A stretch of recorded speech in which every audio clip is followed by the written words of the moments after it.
미식 축구의 모든 것 얼러바드 NFL 세컨 앤 26 17주차 경기들에 대한 리뷰를 준비를 해봤습니다.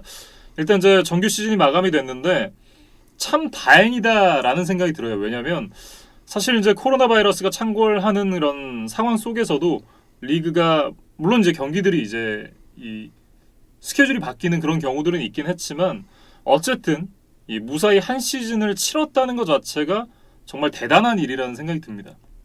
물론 뭐 관중도 제대로 들어오지를 못했고 뭐 코로나 리저브 리스트에 이제 상당 선수들이 이제 들락날락하면서 조금 비정상적인 시즌이 치러지기는 했어요. 예. 그럼에도 불구하고 뭐 한 팀도 낙오하지 않고 모두 16경기씩을 치렀다는 점에서 일단 좀 의의를 둬야 될 것 같습니다. 실제로 많은 확진자들이 나왔음에도 어떻게 시즌 끝까지 왔다는 게 참 대단하다. 그리고 다행이다라는 얘기를 하고 싶고요. 일단 이제 정규 시즌 마지막 주였기도 하고 이제 플레이오프 진출팀이 모두 가려졌으니까 플레이오프 팀 진출 위주로 NFC 쪽부터 먼저 좀 살펴보도록 하겠습니다. 그래서 NFC 동부지구 경쟁이었던 경기들, 그리고 7번 시드 경쟁, 그리고 1번 시드 경쟁, 이렇게 이제 세 파트로 나눠서 한번 얘기를 해보면 좋을 것 같습니다. 네, 본격적으로 이제 얘기를 시작해 보겠습니다. 가장 먼저 살펴볼 경기는 댈러스 카우보이스와 뉴욕 자이언츠의 경기입니다. 이 경기는 이제 뉴욕 자이언츠가 23대 19로 승리를 가져갔는데 저는 이제 한 줄 평으로 이제 그런 얘기를 적어왔습니다. 아이고 의미 없다. 그러니까 이제 결과적으로 돌이켜 보니 이제 두 팀이 아웅다웅 싸웠던 것이 네. 조금 의미가 퇴색되기는 했는데 어쨌든 이게 워싱턴과 이글스의 경기보다는 먼저 열렸기 때문에 두 팀 모두 희망을 가지고 이 경기 임했었거든요. 네. 그런데 이제 상승세를 타고 있던 댈러스, 그다음에 이제 하락세의 자이언츠의 대결이었는데 의외로 자이언츠가 승리를 거두면서 일단 희망의 불씨를 살렸었습니다. 네, 그러니까 양 팀 모두 이 경기를 이기고 나서 워싱턴이 지기를 바라야 하는 그런 상황이었는데 일단 이제 경기 전반적으로 봤을 때 뉴욕 자이언츠가 전반전 크게 앞서가고 그리고 카우보이스가 후반에 추격하는 흐름이었는데 레드존 진입은 허용했었지만 터치다운은 하나밖에 허용하지 않았던 자이언츠가 결국 승리를 가져갈 수 있었습니다.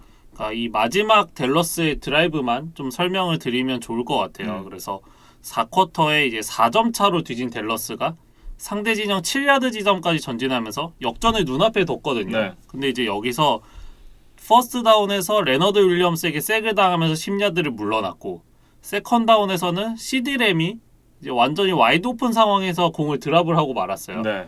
그리고 이제 서드 다운에서는 달튼이 또 한 번 프레셔에 시달렸고 어쩔 수 없이 이제 공을 던졌는데 그게 엔드존에서 제비어 맥키니에게 인터셉션이 되면서 자이언츠가 승리를 거둘 수 있었습니다. 네. 그러면서 자이언츠 같은 경우에는 이제 한 번의 퍼스트 다운만 갱신을 하면 승리를 확정 지을 수 있는 상황이었는데 거기서 또 웨인 골먼 선수가 공교롭게도 펌블을 했는데 어떻게 저렇게 이제 엉덩이로 또 지켜냈습니다.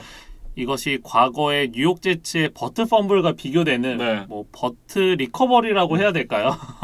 그래서 이제 웨인 골먼 선수가 지옥과 천당을 오가는 이제 그런 뭐 아찔한 순간을 경험을 하면서 자이언츠가 천신만고 끝에 승리를 했는데 이날 결국 댈러스의 리시버진을 잘 막았던 자이언츠의 세컨더리에 좀 칭찬을 해줘야 될 것 같아요. 예. 그래서 아마리 쿠퍼, 마이클 갤럽, CD 램이 모두 터치다운이 없었고 모두 각각 50야드 미만으로 묶였거든요. 그러다 보니까 자이언츠가 승리를 거둘 수 있었던 것 같습니다. 네. 어쨌든 이제 두 팀의 시즌이 모두 끝이 나게 됐는데 댈러스 카우보이스 같은 경우는 사실 이제 부상이 좀 발목을 잡았던 시즌이었다 이렇게 좀 얘기를 해야 될 것 같고 그러면서 이제 덱 프레스캇과 이즈키엘 엘리어 선수가 2016년에 이제 드래프트가 돼서 NFL에 입성을 하게 됐는데 이 두 선수가 댈러스 카우보이스에 입단한 이후에 첫 루징 레코드를 기록했다 그래요?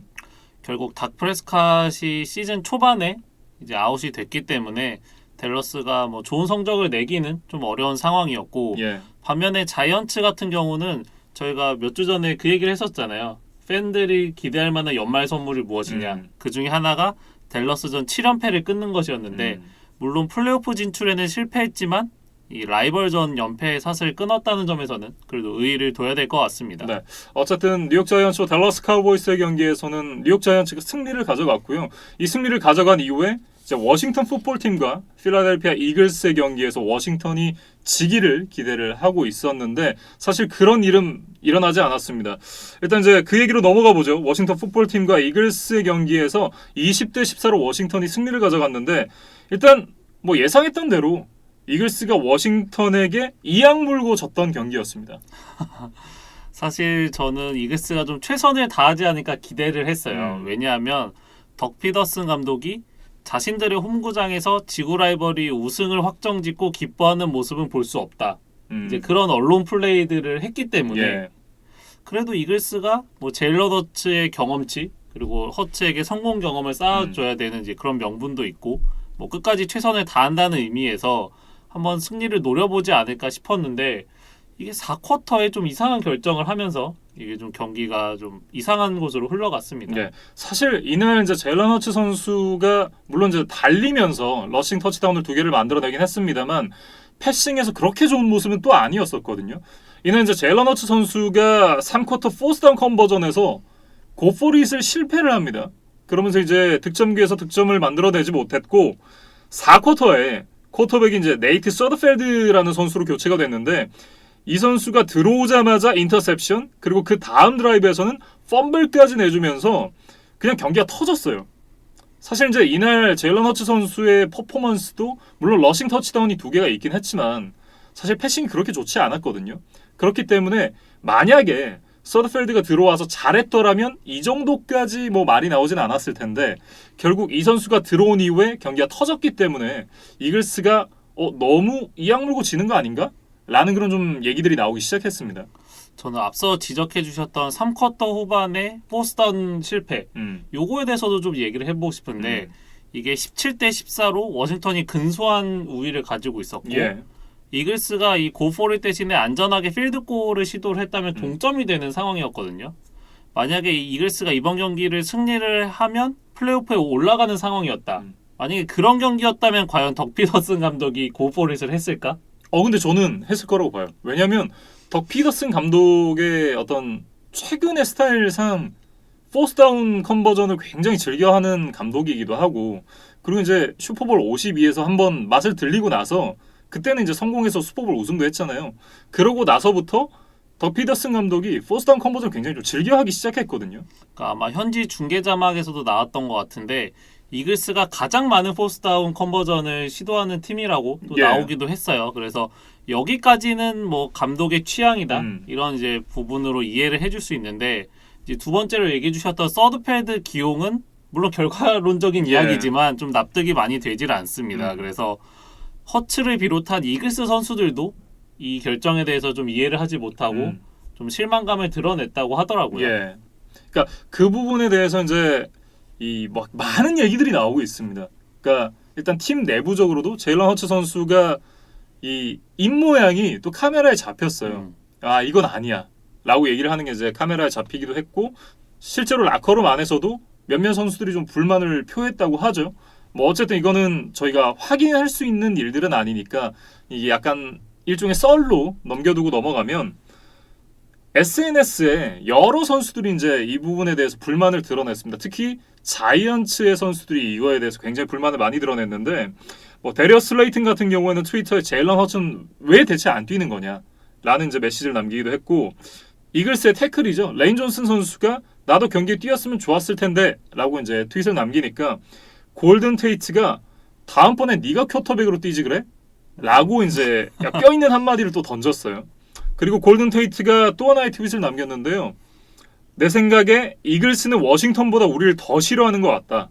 그게 유일하게 말이 되는 것 같은데? 라는 이제 트윗을 또 남겼습니다. 이외에도 이제 여러 선수들이 불만 섞인 트윗을 남겼는데 사실 이제 선수들보다도 자이언츠의 조 저지 감독이 가장 강하게 성토를 했어요. 그러니까 올 시즌을 정상적으로 치르기 위해서 사무국과 선수들 그리고 선수의 가족들이 치러야 했던 희생을 생각을 하면 60분 동안 경기장에서 경쟁을 하지 않는 건 이 스포츠에 대한 굉장한 무례다. 내가 뉴욕 자이언츠의 감독으로 있는 한 우리는 이런 일을 하지 않을 것이다. 라고 이제 인터뷰에서 얘기를 하면서 대차게 깠는데 사실 이거는 자이언츠 입장에서는 충분히 짜증날 수 있는 일이라고 저는 생각을 해요. 그건 맞아요. 근데 이걸 냉정하게 얘기를 해보면 이건 자이언츠가 플레이오프 탈락의 원인을 이글스에게서 찾으려고 하니까 그런 거예요. 그러니까 냉정하게 자이언츠가 플레이오프에 못 간 건 자이언츠가 못해서 못 간 거거든요. 그러니까 NFC 동부지구가 8승 8패만 기록을 하면 누구든지 플레이오프에 갈 수 있는 팀이었어요. 왜냐하면 워싱턴 풋볼팀이 7승 9패로 플레이오프에 갔으니까. 그러니까 8승만 하면, 그러니까 다시 말해서 5할만 기록을 했으면 플레이오프에 갈 수 있는 지구인데 그거를 못해서 못 간 거잖아요. 1승 7패로 시즌을 시작을 했고 6승 10패로 시즌을 마감을 한 팀이 야 너네 때문에 우리 플레이오프 못 갔잖아 라고 얘기를 하는 것 자체가 이거는 양심이 없는 거다. 혹시나 그렇게 생각을 하고 계신 분이 계시다면 그건 잘못 생각하고 계신 거다. 저는 이런 말씀 좀 드리고 싶어요. 저도 기본적으로 이제 자이언츠가 더 좋은 성적을 내서 좀 당당하게 플레이오프에 갔었으면 뭐 이런 이제 문제가 없었을 텐데라는 생각도 들고 네. 그런데 이제 이글스가 경기 전에 했던 언론 플레이들 그리고 접전으로 흘러가던 4쿼터에 부상이 없던 제일런 호츠를 갑자기 빼는 이런 파격적인 뭐 실험이라고 해야 될까요? 네. 결정이라고 해야 될까요? 사실상 탱킹이죠. 네. 뭐 이런 요소들이 조금 자이언츠 팬들이나 뭐 선수단을 좀 자극할 수 있는 그런 요소는 있었다. 이제 그런 생각은 들어요. 그래서 근데 사실 저는 그렇게 생각을 해요. 이게 자이언츠 입장에 생각하면 자극을 받을 수 있죠. 근데 이글스 입장에서 한번 생각을 해보세요. 제가 만약에 이글스 팬으로 빙의를 해가지고 이제 생각을 해보면 일단 우리 팀이 플레이오프에 탈락을 했어요. 근데 지구 라이벌 셋이 모두 플레이오프에 갈 수 있는 가능성이 남았네. 이것만 해도 자존심이 굉장히 상하는 상황이에요. 이것만 해도 이제 빡이 쳐요. 근데 어차피 이 경기를 이기면 우리가 갖고 있는 픽이 9번까지 내려가요. 근데 이 경기를 지면 6번이거든요. 3단계의 픽이 차이가 납니다. 근데 이게 큰 차이냐? 아니라고 생각하시는 분들도 계실 수 있어요. 근데 당장의 지난 드래프트에서 6번이랑 9번을 비교를 해보면 지난 드래프트에서 뽑았던 선수 중에 6번이 저스틴 허버트거든요. 근데 9번이 CJ 앤더슨이에요. 그러니까 올 시즌의 퍼포먼스만 놓고 보면 두 선수의 차이는 상당히 좀 난다라고 얘기를 해야 되거든요. 근데 이게 표본이 너무 적으니까 지난 5년치를 한번 확인을 해보겠습니다. 이게 19년으로 가면 데니얼 존스랑 에드 올리버, 18년이 퀸튼 넬슨의 마이크 맥글린치, 17년이 자말 아담스의 존 로스, 그리고 16년이 로니 스탠리의 레너드 플로이드거든요. 그러니까 이게 물론 픽 바이 픽으로 이제 차이가 크게 나고 덜 나고 하는 부분은 있지만 평균적으로 봤을 때는 분명히 밸류 차이가 존재하는 픽 차이입니다. 유의미한 차이가 있어요. 근데 그런 부분을 생각을 해봤을 때 이 경기를 이글스가 이겨서 무슨 이득이 있냐? 없거든요. 그러니까 사실상 이글스 입장에서는 이런 선택을 할 만한 요인이 사실 충분했다고 봐요. 그러니까 이게 아름답냐? 그건 아니죠. 아름답진 않아요. 근데 아름답진 않지만 팀을 위한 선택이라면 그럴 수도 있겠다. 그러니까 만약에 이글스의 팬이나 이글스 선수단이 야 그래도 우리 최선을 다했어야 되는 거 아니야? 라고 얘기를 한다면 그러면 그 얘기는 이제 이글스 팬덤 내에서 혹은 선수단 내에서 충분히 할 수 있는 얘기죠. 근데 이걸 자이언츠가 야 너네가 최선을 다하지 않아가지고 우리가 이렇게 됐어 라고 얘기를 하는 게 전 잘못됐다는 거죠.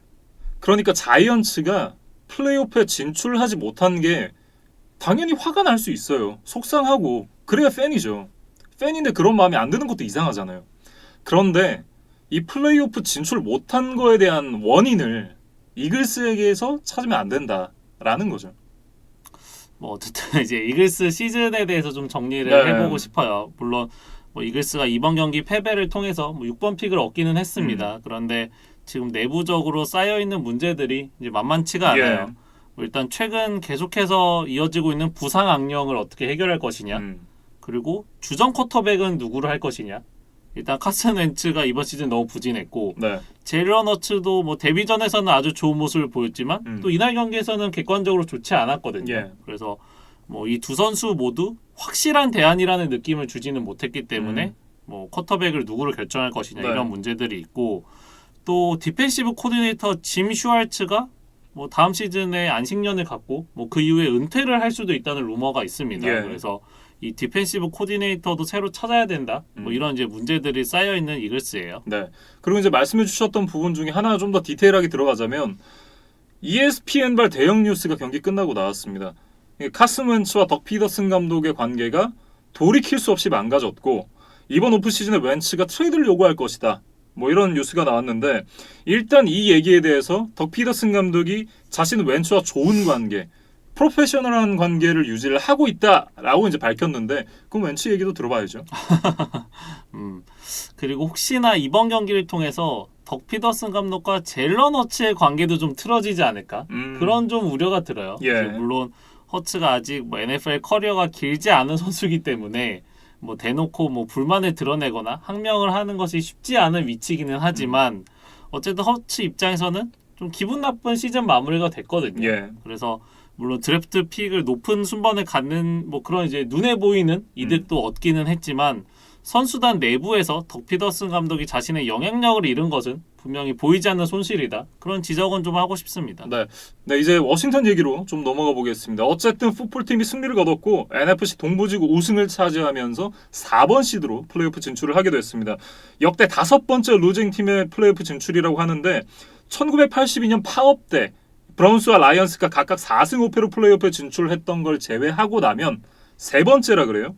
그게 첫 번째가 2010년도에 시애틀 시옥스가 7승 9패로 플레이오프에 진출을 했고 두 번째가 2014년 7승 1무 8패를 기록했었던 캐롤라이나 팬서스입니다. 그리고 그 이후에 세 번째로 루징 팀으로서 플레이오프에 진출을 하게 됐어요. 공교롭게도 2014 시즌 팬서스도 론 리베라가 감독이었어요. 예. 그래서 리베라 감독 개인 커리어에서 2번이나 루징 시즌을 기록하고도 플레이오프에 올라가는 뭐 그런 이색적인 또 기록을 남기게 됐습니다. 올 시즌 이제 론 리베라가 워싱턴 풋볼팀의 지휘봉을 잡는 첫 해였습니다. 그리고 그 첫 해부터 플레이오프 진출을 만들어냈습니다. 이제 구단주만 좀 교체가 된다고 한다면 빠르게 다시 명문팀으로서 발돋움을 할 수 있지 않을까 이런 생각이 좀 드네요. 이번 시즌을 앞두고 암 진단을 받기도 했었던 리베라 감독이었는데 다른 팀들과 싸울 뿐만 아니라 자신의 암과도 싸워서 훌륭하게 이겨냈어요. 네. 그래서 이진만 위원이 시즌 프리뷰 때 이 리베라 감독을 코치 오브 더 이어 후보로 뽑았었잖아요. 그때 당시에는 저희도 좀 의문을 가졌는데 네. 이게 한 시즌을 지나고 보니까 리베라 감독이 받을 수도 있겠다 그런 생각이 좀 듭니다. 아주 유력한 후보죠. 뭐 어쨌든 론 리베라 감독이 부임 첫 해부터 워싱턴 풋볼팀을 플레이오프로 이끌었고 이제 상대가 템파베이 버커니였습니다. 물론 이제 나중에 얘기를 하겠지만 만만치 않은 상대를 만나게 됐어요. 뭐 그거는 이제 저희가 프리뷰 영상을 별도로 제작을 하기로 했기 때문에 그 관전 포인트나 뭐 예상에 대해서는 그때 좀 해보기로 하고 알렉스 스미스 얘기를 결국 해야겠죠. 예. 17번의 수술을 이제 견디고 이제 필드에 돌아온 것만으로도 이제 대단한 이제 일을 했는데 팀을 또 플레이오프까지 이끌었습니다. 그래서 사실 이번 경기 내용은 좋지는 않았어요. 그런데 시즌 전체적으로 알렉스 스미스의 활약은 이제 컴백 플레이 오브 더 이어 이제 가장 강력한 후보고 그 스미스의 아내가 스미스가 재활 과정에서 썼던 목발을 이용해서 트로피를 만들었다 그래요. 네. 그게 롬바르디 트로피랑 모양이 굉장히 비슷하게 생겼습니다. 스미스가 이제 재활을 하면서 힘들게 보냈던 시간을 잊지 말자 이제 그런 의미로 이제 만들어줬다고 하더라고요. 네. 아내 아주 멋진 선물이 됐을 것 같은데 알렉스 스미스 선수가 앞으로는 이제 큰 부상 없이 선수 생활을 잘 마감했으면 좋겠다. 이렇게 좀 정리를 해보겠습니다. 이렇게 워싱턴 풋볼팀과 필라델피아 이글스의 경기에 대해서 살펴봤고요.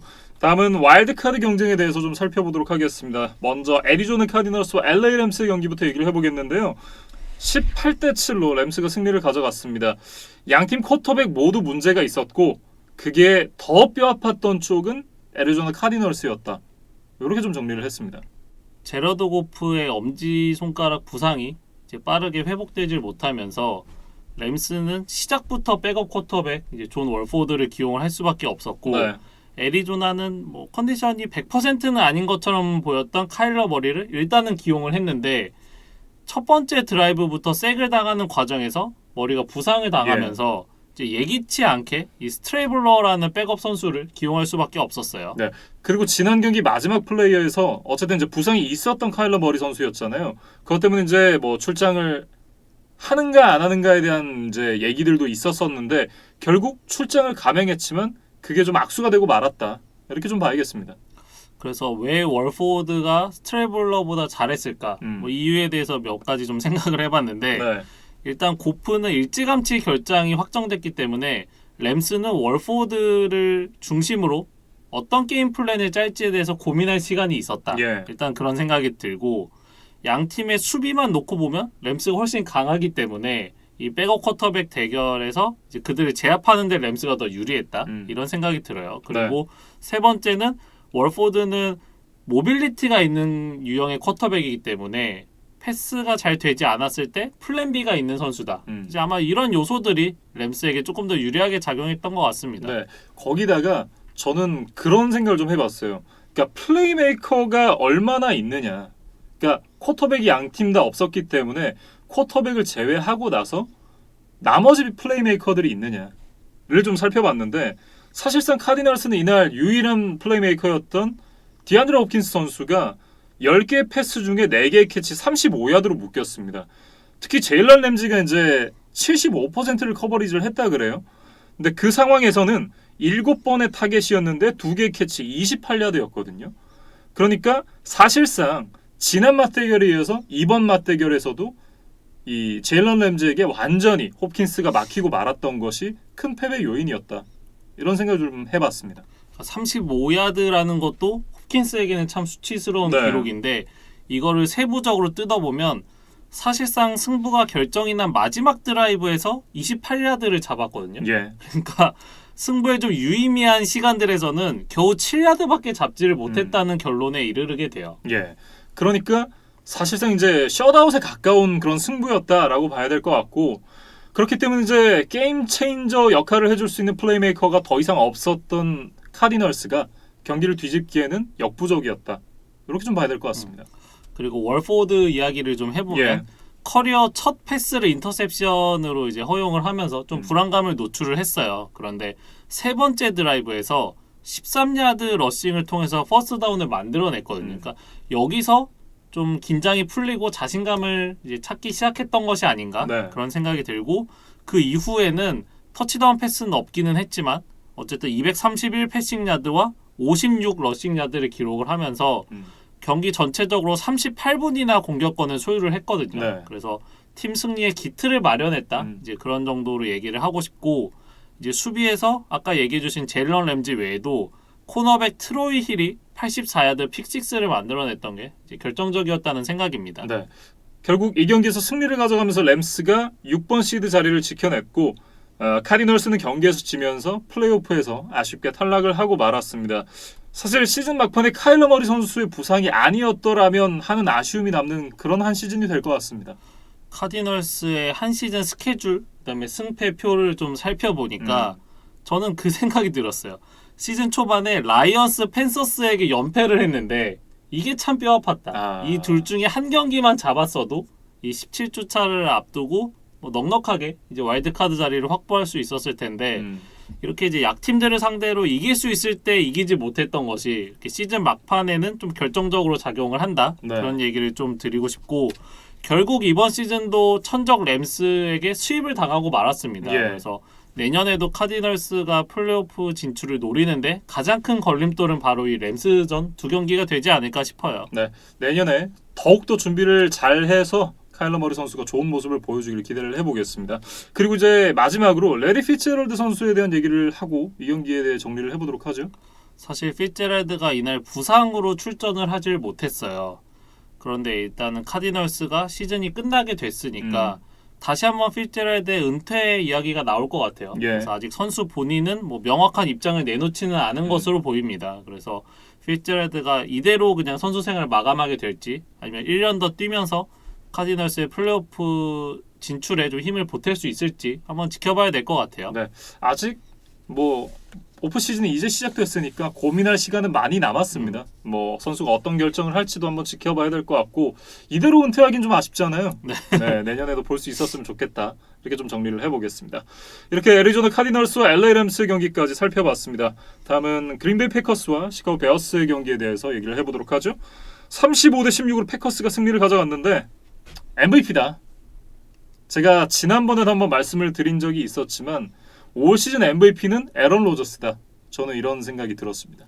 이날 경기에서도 턴오버 없이 240 패싱 야드에 4개의 터치다운 패스를 던지면서 개인 커리어 세 번째 MVP를 사실상 확정지은 것이 아닌가 싶어요. 그래서 가장 큰 경쟁자라고 할 수 있는 마홈스와의 성적을 좀 비교를 해보면 일단 두 선수 모두 팀을 컨퍼런스 1번 시드로 올려놨습니다. 거기서는 일단 동등한 입장이고 패싱 야드에서는 마홈스가 좀 앞서 있지만 패스 성공률, 뭐 터치다운 인터셉션 비율, 뭐 패서 레이팅 이런 대부분의 세부 지표에서는 로저스가 좀 앞서 있고 칩스는 디펜딩 챔피언 전력이 그대로 유지되어 있잖아요. 예. 근데 그에 비해서 이 쿼터백 개인이 팀을 조금 더 이끄는 듯한 모습을 로저스가 더 보여줬기 때문에 로저스가 좀 더 유리한 게 아닌가 싶어요. 네.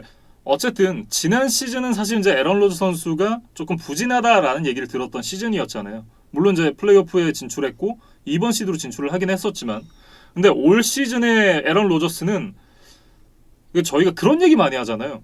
순수 실력으로만 따지면 1등이다. 그 모습을 올 시즌 다시 재현을 했다. 이렇게 좀 얘기를 해야 될 것 같습니다. 그리고 이 MVP라는 게 결국 뭐 기자단들의 이제 투표로 결정이 되는 거잖아요. 예. 그런데 이제 최근 2년 동안 마홈스가 정규리그 MVP 한 번, 슈퍼볼 MVP 한 번을 받았기 때문에 또 이 여론이라는 것은 한동안 안 받았던 선수 그리고 처음 받는 선수가 또 분명히 유리한 점이 있습니다. 예. 그러니까 그런 점까지 감안하더라도 로저스가 조금 더 유리하다. 그런 얘기를 드리고 싶어요. 어쨌든 그린베이 패커스 같은 경우는 이 경기를 승리로 가져가면서 이제 1번 시드를 확정을 지었는데 역시나 램보 필드잖아요. 그것도 겨울에.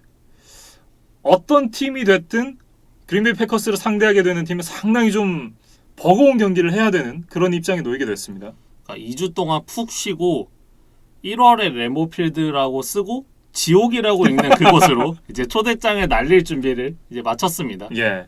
어쨌든 이 좀 편안한 입장에서 기다릴 수 있게 된 그린베이 패커스가 되겠고, 시카고 베어스의 얘기로 좀 넘어가 보면 트루비스키 선수가 최근에 좋은 모습을 보여주고 있는 건 맞지만 상대가 그린베이 패커스였기 때문에 그렇게 큰 기대를 하진 않았었거든요.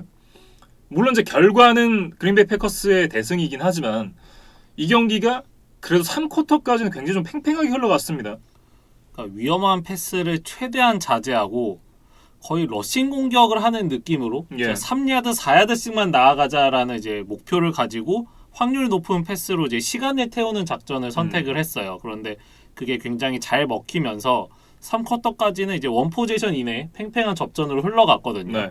근데 이제 양 팀의 균형의 추가 무너진 건 4쿼터였는데 11분여를 남겨둔 상황에서 상대 레드존 근처에서 포스앤원이었나? 이제 그런 상황이 왔어요. 근데 여기서 뭐 필드골이나 뭐 몽고메리에게 러싱을 시키는 것이 아니라 과감하게 트루비스키에게 패싱 공격을 맡겼어요. 이날 짧은 패스 정확도가 그만큼 좋았기 때문에 맨네기 감독이 트루비스키를 믿었던 것 같은데 여기서 고포릿이 실패하면서 좀 이제 패커스에게 분위기 확 넘어가고 말았습니다. 그래서 공격권을 이어받은 패커스가 터치다운을 하면서 12점 차가 됐고 이제는 베어스 입장에서 마음이 급해지니까 트루비스키가 이제 장거리 패스들을 시도했거든요. 네. 그러니까 결국 인터셉션이 나오고 그러면서 이제 그린베이가 뭐 대승을 거둘 수 있었습니다. 네.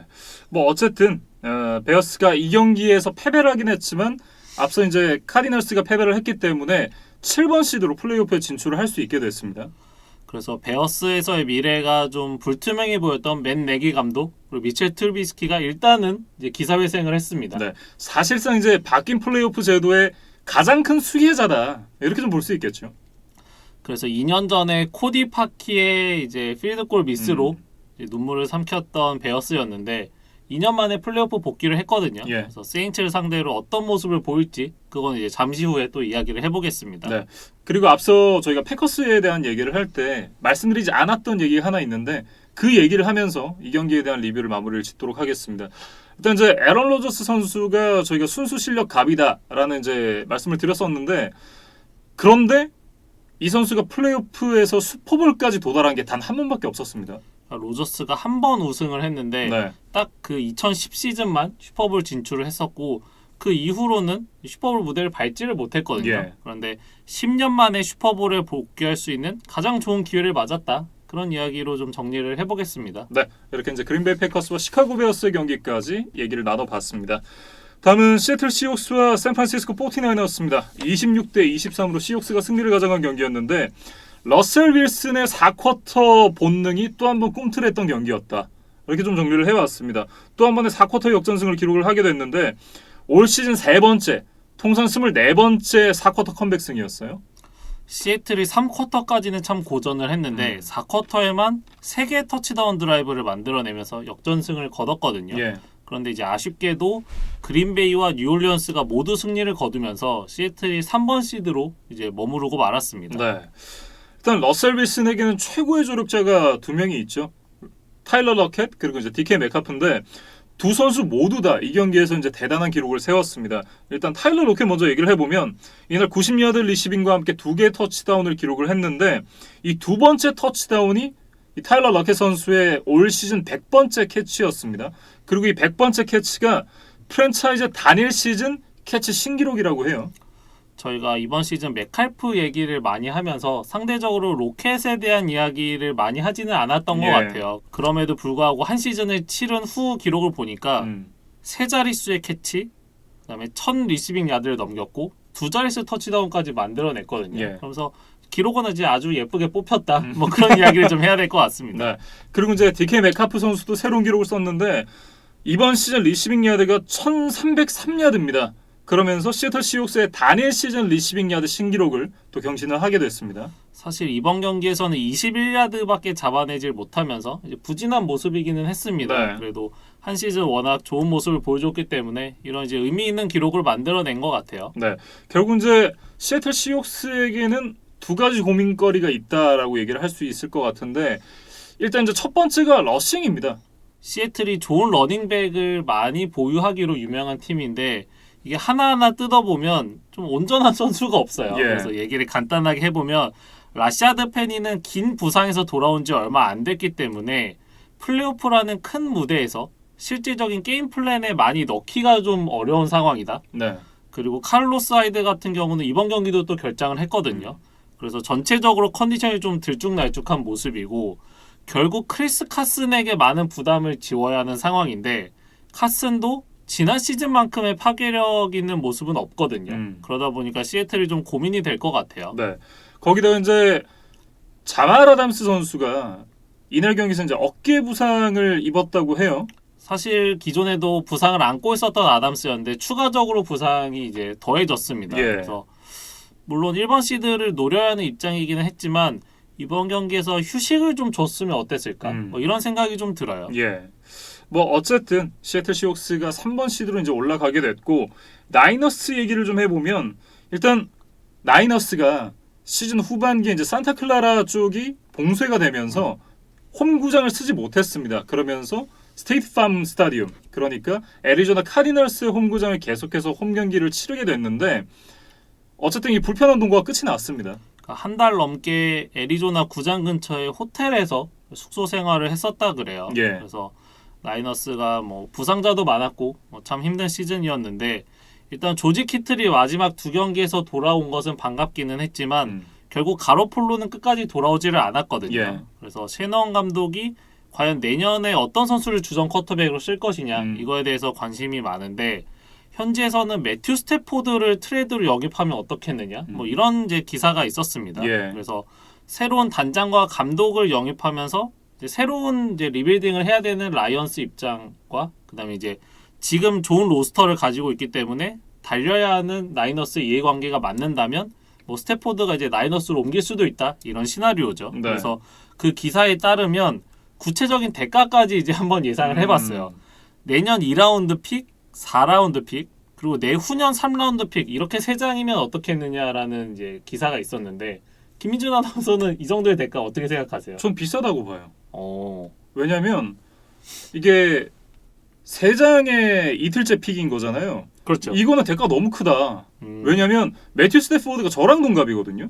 저는 마음으로 제가 젊다라고 생각을 하고 있지만 이게 그렇지 않아요. 특히나 이제 스포츠 선수들 같은 경우엔 우리나라 나이로 이제 34, 이게 만으로 이제 33살 정도가 될 텐데 이 나이면 사실상 이제 꺾이기 시작할 나이다. 그런 점을 감안해 봤을 때 아무리 매튜 스태포드라지만 최근의 퍼포먼스라든지 이 선수의 부상 이력이라든지 이런 부분을 감안을 하고 본다면 이 픽은 너무 비싸다.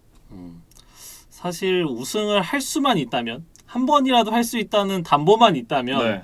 뭐 충분히 라이너스가 질러볼 수 있을 만한 가격인데 네. 뭐 그거를 미리 우리가 예측할 수는 없는 거니까 과연 이 기사대로 뭐 나이너스가 스태포드에게 접촉을 시도할지 좀 지켜봐야 될 것 같습니다. 사실 이제 한마디만 더 얹자면 사실 저는 스태포드는 달려야 하는 팀의 쿼터백으로 간다기보다 이 리빌딩을 해야 되는 팀의 브릿지 쿼터백으로 가서 잠깐 뛰다가 이제 뭐 다른 팀에 또 이적을 한다든지 뭐 이런 식으로 가는 게 좋지 않을까 이런 생각을 좀 해봅니다.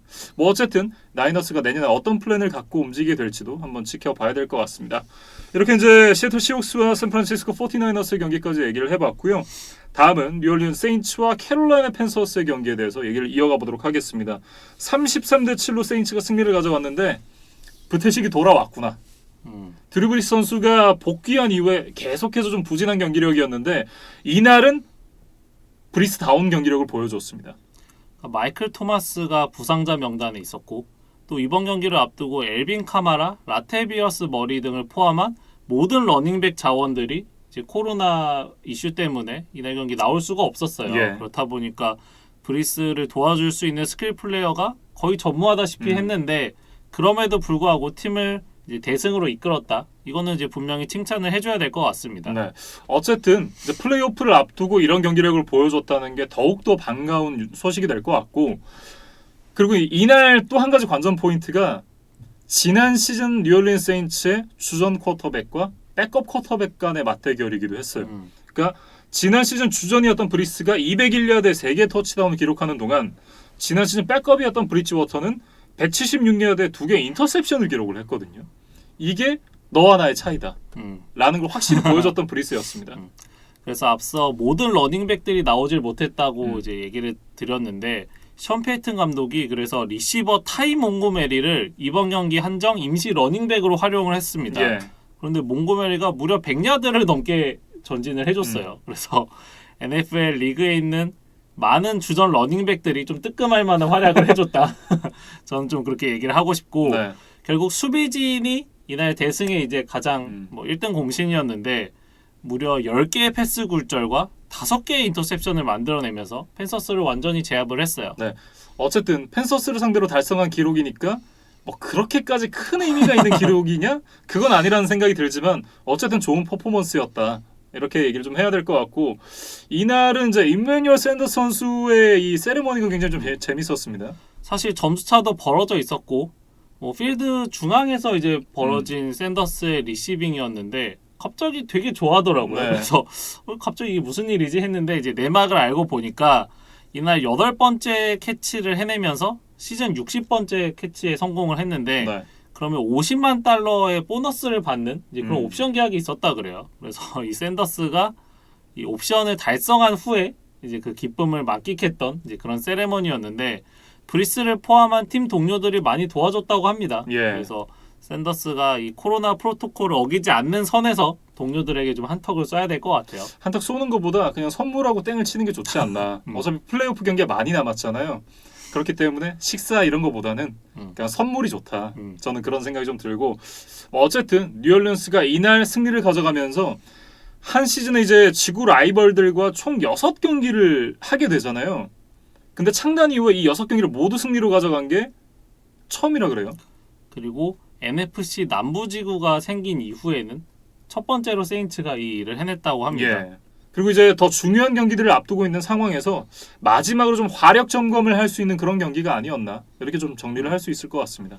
그리고 뉴올리언스는 승리를 거두기는 했지만 그린베이도 이겼기 때문에 네. 이제 2번 시드로 시즌을 마감을 하게 됐어요. 그래서 7번 시드 베어스와 와일드카드 경기를 치르게 됐고 이제 펜서스 얘기를 해보면 결국 이번 경기 패배로 다음 드래프트에서 8번 픽을 갖게 됐습니다. 예. 그래서 브리지워터가 안정감 있는 모습을 보여주지 못했기 때문에 결국 펜서스 언론에서도 새로운 쿼터백에 대한 니즈가 있는 것이 아니냐 뭐 이런 기사들이 꾸준히 나오고 있습니다. 예. 근데 맷 룰 감독은 인터뷰에서 새로운 쿼터백 보강에 대한 여지를 좀 남겨두는 듯한 발언을 하면서도 브리지워터가 이번 오프 시즌에 좀 드라마틱한 발전, 뭐 성장을 해줬으면 좋겠다 이런 이야기를 좀 덧붙였어요. 뭐 그렇게만 해준다면 사실 펜서스로선 더할 나위 없겠죠. 왜냐하면 아직 계약이 2년 남았잖아요.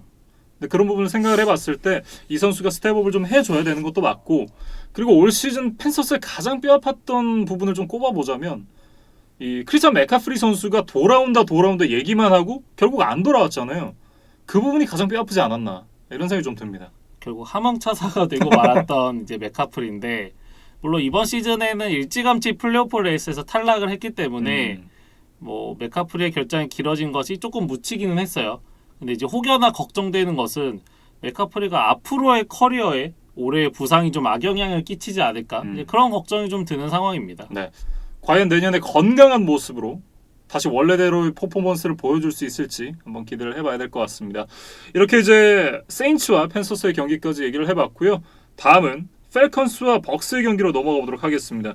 이 경기는 44대 27로 벅스가 승리를 가져갔는데 세인츠에 돌아온 선수가 브리스가 있었다면 벅스에는 안토니오 브라운이 있었습니다.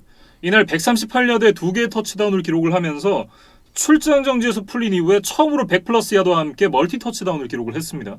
복귀 후 초반에는 조금 실망스러운 모습을 보여주면서 저희가 좀 브라운 이야기를 할 일들이 좀 사라졌던 것 같은데 예. 이제 가장 중요한 시기에 조금씩 브라운이 이제 본색을 드러내고 있습니다. 그래서 이날은 브라운뿐만 아니라 크리스 가딘도 133야드에 2개 터치다운으로 맹활약을 해줬거든요. 예. 그래서 벅스는 좀 돌아가면서 터진다? 이게 정말 무서운 것 같아요. 뭐 어쨌든 이 활약이 더욱더 중요했던 것이 지금 마이크 에반스 선수가 큰 부상은 아니지만 어쨌든 무릎 부상이 있는 상황이기 때문에 무리시킬 수 없다는 걸 좀 생각을 해봤을 때 브라운이 이 정도까지 원래의 모습을 보여준다? 그러면 사실 이제 템파베이는 강력한 이 슈퍼볼 컨텐더다. 뭐 이렇게도 얘기를 할 수 있겠죠. 그래서 브래디도 이날 399 패싱 야드에 4개 터치다운을 기록하면서 지난 경기에 이어서 이제 막강한 화력을 뽐냈어요. 예. 그리고 주전 러닝백 로날드 존스도 부상에서 돌아와서 12번의 캐리만 소화를 했거든요. 예. 그러면서 플레이오프를 앞두고 실전 감각을 조율하는 모습이었습니다. 네. 그러면서 이제 이 경기를 승리로 가져갔었던 버커니어스인데 이 경기 승리와 함께 이제 5번 시드를 확정을 지었고 다음 주에 이제 워싱턴 풋볼 팀과 와일드카드 경기를 펼치게 됩니다. 뭐 그 관전 포인트는 이제 조금 이따 이야기를 해보도록 하고 이 얘기를 좀 저는 드리고 싶어요. 벅스가 워싱턴에게 지면서 탈락할 수도 있기 때문에 네. 탈락하기 전에 미리 좀 설레발을 한번 떨어보자면 벅스와 시애틀 세인츠가 이제 예상대로 와일드카드 라운드를 통과하면 벅스가 램보필드 원정을 떠나게 되거든요. 예. 그러면 이제 따뜻한 곳에서 연고지를 두고 있는 템파베이가 그린베이 원정을 떠나게 되는 이제 여우와 두루미 이제 파트 2가 됩니다. 네. 그래서 그린베이가 굉장히 유리할 것이다라는 이제 전망이 가능하기는 한데 네. 그 중에 그롱크와 톰 브래디는 아주 추운 팍스보로에서 산전수전 겪은 선수들이기 때문에 이게 또 좀 변수가 될 수 있다. 그 얘기는 좀 드리고 싶어요. 더군다나 포스트 시즌에서 최강의 모습을 보여줬던 쿼터백이 바로 톰 브레이디잖아요. 물론 그 일라이라는 이길 수 없는 상대가 있긴 했지만 어쨌든 지금 일라이는 은퇴를 했으니까 이제 플레이오프에서 톰 브레이디 선수를 누가 막을 수 있을 것인가 이것도 한번 지켜봐야 될 것 같습니다. 그리고 벅스가 패커스를 상대로 정규 시즌에도 38대 10 대승을 거뒀던 적이 있거든요. 예. 그래서 제가 앞서 브라켓 챌린지에서 벅스가 패커스를 이길 수도 있다 이런 얘기를 했었는데 이 매치업이 성사가 된다면 이제 굉장히 재밌는 이야기가 많이 나올 것 같아요. 네. 어쨌든 그 경기도 한번 기대를 해봐야 될 것 같고 이제 펠컨스 얘기로 좀 넘어가 보면 사실 펠컨스 얘기는 시즌 중반에 벌써부터 이제 시즌 마무리하는 얘기를 너무 많이 했기 때문에 크게 더 할 얘기는 없을 것 같고 구영애 선수의 한 시즌에 대해서 좀 돌아보면 어떨까 싶어요. 지난 경기 그 마지막 동점 필드골을 놓치면서 좀 충격을 받지 않을까 그런 걱정을 했는데 이날 어쨌든 5개의 킥을 모두 성공을 했습니다. 네. 물론 모두 30야드 미만의 짧은 시도였으니까 뭐 크게 유의미하진 않지만 이제 추가적인 미스가 없었다는데 좀 의의를 찾아야 될 것 같고 결국 마이애미의 제이슨 샌더스 그리고 자이언츠의 그레엄 가노 등과 함께 올프로 이제 선정에 대한 경쟁을 하지 않을까 싶어요. 네. 어쨌든 이제 구영애 선수의 올 시즌 기록을 좀 정리를 해보겠습니다. 필드골에서 39번 시도 37번 성공을 하면서 94.9%의 성공률을 기록을 했고요.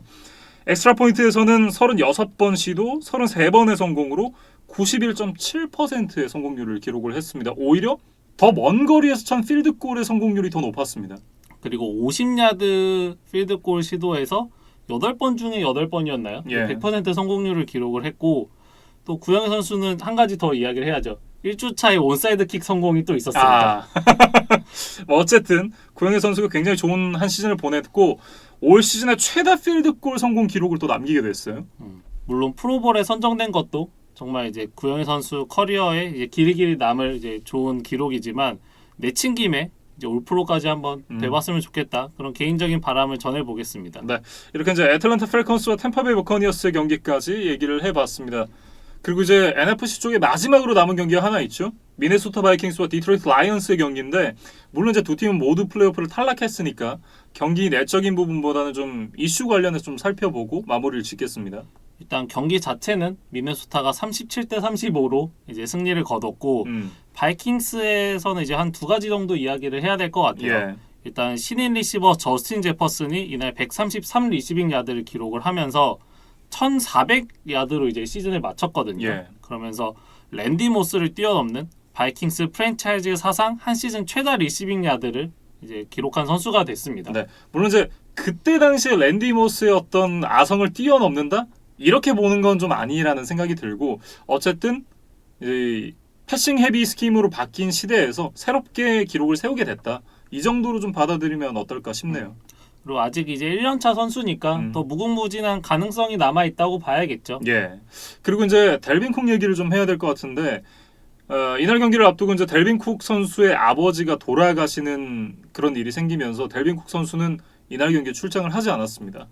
그러니까 50세가 되지 않은 나이인데 예. 뭐 당뇨 관련한 질병이 좀 있었다고 해요. 그런데 이제 예상치 못하게 좀 갑자기 돌아가시면서 델빈 쿡도 좀 많은 충격을 받았을 것 같은데 일단 시즌이 끝났고 이제 가족과 함께 할 수 있는 시간들이 있으니까 뭐 아버지를 잘 보내드리고 또 마음을 추슬러서 내년 시즌 좋은 모습을 보여줬으면 좋겠습니다. 네, 고인의 명복을 빌겠습니다. 그리고 이제 라이언스 얘기로 좀 넘어가면 라이언스가 지금 시애틀 시옥스의 단장 존 슈나이더 단장을 노린다는 얘기가 있습니다. 보통은 이제 현직을 떠나 있는 분들을 대상으로 뭐 새로운 단장을 찾는 경우가 많은데 네. 현직 단장을 이제 하이제킹한다는 루머는 이제 굉장히 좀 재밌는 소식이죠. 예.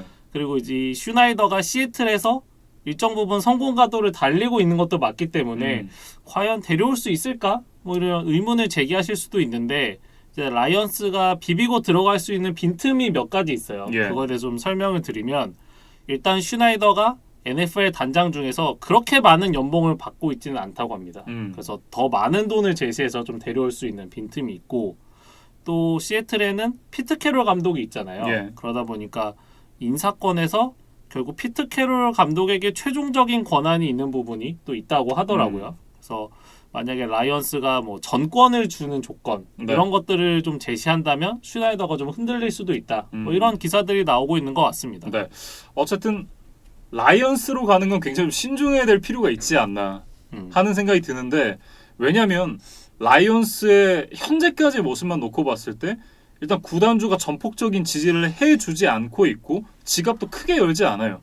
그런 부분을 생각을 해보면 내가 돈을 많이 받고 가더라도 내가 돈을 쓸 수 있는 건 한계가 있을 수 있다.